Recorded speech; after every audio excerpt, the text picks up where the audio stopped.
혹시 이런 생각 해본 적 있나요? 내일부터는 진짜 루틴 좀 제대로 잡아야지. 알람은 새벽 5시에 맞춰두고 하루 종일 공부하고 운동도 하고 책도 읽고 완벽한 하루를 상상합니다. 하지만 현실은 다르죠. 알람은 쉽게 미뤄지고 휴대폰을 조금만 보려다가 어느새 1시간이 훌쩍 지나버립니다. 기분은 초조하고 시간은 도망가고 결국 밤이 되어서야 하루를 돌아보게 됩니다. 걱정하지 마세요. 당신만 이런 게 아닙니다. 거의 모든 학생이 똑같은 경험을 합니다. 완벽해 보이는 사람도 처음부터 완벽했던 것은 아닙니다. 학생들이 실패하는 이유는 머리가 나빠서가 아닙니다. 대부분 시간을 잘 구조화하지 못해서입니다. 공부를 몰아서 하다 번아웃이 오거나 반대로 미루다 뒤처지기도 하죠. 하루 루틴은 단순한 계획표가 아닙니다. 그건 여러분의 인생 운영체제입니다. 에너지를 관리하고 집중력을 유지하며 불필요한 스트레스를 줄여주는 도구죠. 기억하세요. 동기부여는 변합니다. 하지만 루틴은 매일 여러분을 조금씩 앞으로 끌고 갑니다. 아침은 하루의 방향을 결정합니다. 기상시간은 새벽 5시 30분에서 7시 사이, 이 정도가 현실적이고 실행 가능한 최적 구간입니다. 왜냐하면 이 시간에는 조용함이 있기 때문이죠. 알림도 소음도 없고 오직 나만 존재하는 시간입니다. 가장 중요한 규칙 한 가지. 일어나자마자 휴대폰을 보지 마세요. 그건 마치 아침에 눈 뜨자마자 수십 명의 생각과 정보를 머릿속으로 쏟아붓는 것과 같습니다. 대신 간단하게 시작하세요. 스트레칭을 하고 물 한 컵을 마시고 창문을 열어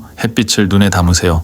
그리고 단 2분만 호흡하세요. 급할 필요 없습니다. 차분하게 천천히. 아침을 차분하게 시작하면 하루 전체가 안정됩니다. 가벼운 움직임도 좋습니다. 운동이 아니라 몸을 깨우는 각성 운동입니다. 팔을 쭉 펴고 몇 번 팔굽혀펴기를 하고 방 안을 걸어다니며 몸을 깨워보세요. 몸은 공유기이고 뇌는 기기입니다. 공유기가 깨어나야 기기가 제대로 작동하죠. 아침 식사도 중요합니다. 뇌도 에너지를 씁니다. 바나나, 계란, 토스트, 스무디 간단하면 충분합니다. 그리고 충분한 물, 탈수는 피로와 거의 동일하게 느껴집니다.